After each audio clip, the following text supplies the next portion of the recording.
Hey, welcome back to the channel. If you're new to this channel, make sure you subscribe to this channel. Everybody comment down below. Hey, like this video. It's the only way YouTube is going to recommend this video, guys. Plus, if you want to make money on YouTube, hit the link down below. Look, breaking news, Makedas and everything on the inside. I'm about to break a whole thing down, guys.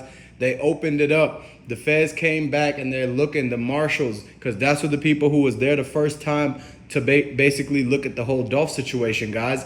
And the two guys that they caught, those guys are not 100% of everything that's really to be got, okay? So now they went in, they're looking for that computer with all the footage in it. Because if you guys remember, 7 months ago, I told you guys about how they took one of the computers and broke the inside. That way they tried to say that the footage couldn't be found or nothing like that. But whole time, the third party company that bought the footage from ADT is still holding on to it till this day. And they almost done editing everything, because when they release it, it's going to be completely different. It's not even going to look like the cookie shop inside that video.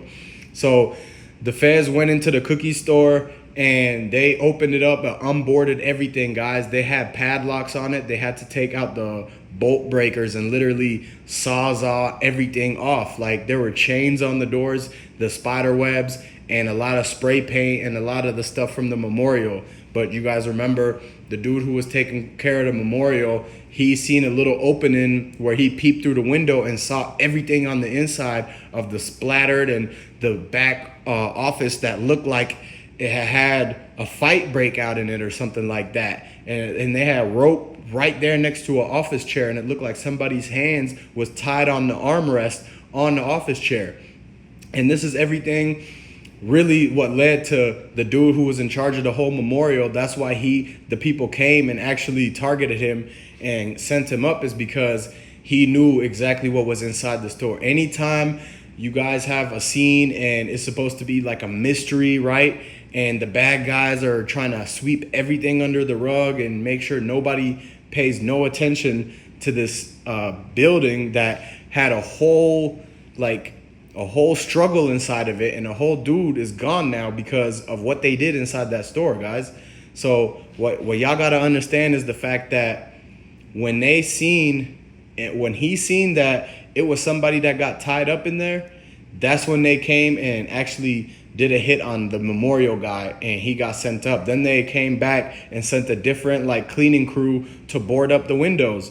But y'all got to remember, Key Glock did a video in front of Makedas and the lights were on. Who turned on the lights to the Makedas sign if it was supposed to be shut down the whole time by the health department? And the fact that, how is it that somebody has access to the power and everything like that? That means it's people actually inside of that cookie shop who's working or cleaning up and hiding all the evidence and all the proof of what possibly could have been an alleged cover-up. Now, everything here is allegedly and for only entertainment purposes, guys. So don't let your imagination run way too wild, okay? You just got to remember, stick to the facts. The facts is that young Dolph called Snoop Bands, and what was it that Dolph was doing? Why was it that he didn't answer the phone when Snoop Bands called him back? And a lot of people are going back and forth wondering, did Dolph even call Snoop Bands, or was it the people who already had Dolph's phone and they just hit the dialer on a few people to make it seem like Dolph was calling around and stuff? Like, you would assume that he was okay and well if he was able to use the phone and make a call to somebody regardless of if it got answered or not.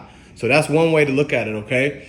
The other way to look at it is the fact that if Dolph really did, if he made that personal call to Snoop Bands, then Snoop Bands says that he got out of bed and went straight to the barber shop, when whole time he knew that he was going to do a music video. And the way he has his hairstyle, he never has it lower or higher or anything. Everything is the same. He still has a high top fade that never gets messed up. So how is it that the dude with the most consistent hair has to randomly go to a barbershop one day when you never see him have to get nothing fixed up? Because it seems like he already has everything on point. Like, he would be prepared to already have everything good before the video shoot and not last second need to go to the barbershop and then have an alibi as to why he didn't answer the phone, right? So this could have been Dolph actually attempting to call him to tell him he needs to slide because he's outnumbered.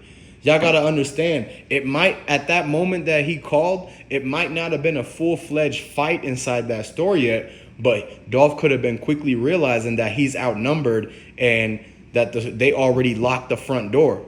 The button underneath that register counter, that button is 2 buttons you press. The one on the left, it locks the front and that office manager door.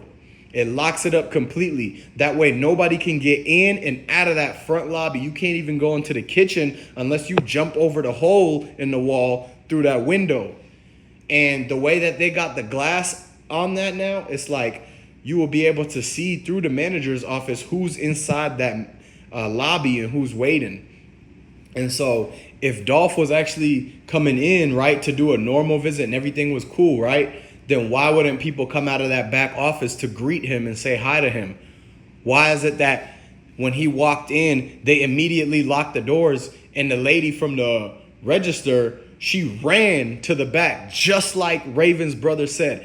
It's in the interview right then and there. In the interview, they said that he actually, Raven's brother said his words, that the lady at the register, she saw the 2 guys and she saw one of them put the arm up with something in his hand, and she ran and took off and didn't warn anybody to tell them to get down or nothing. Okay, those are the exact words. So based off of that, that means Dolph could have walked in as like a bait. They baited him to walk into the store. And as soon as he walks into the store, they're supposed to hit that lock button and all the doors lock, everything locks, no escape. Then the person runs to the back and literally slams the door shut behind them, puts the foot, even wedges something underneath the door possibly, right? And then he's trapped in there, like he can't even go to the manager's office if he wanted to escape via the back route through the bathroom hallway.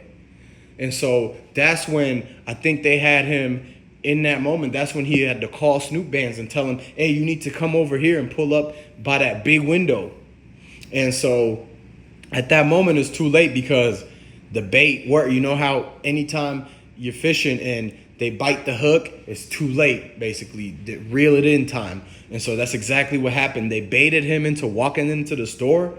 And once he got into the store, it was like almost like the fish had bit the hook and they had to reel it in. And that's when everybody started popping up out of the woodworks and the dudes run up, the white Benz, who they try to say was taken from another lady in Covington from a gas station.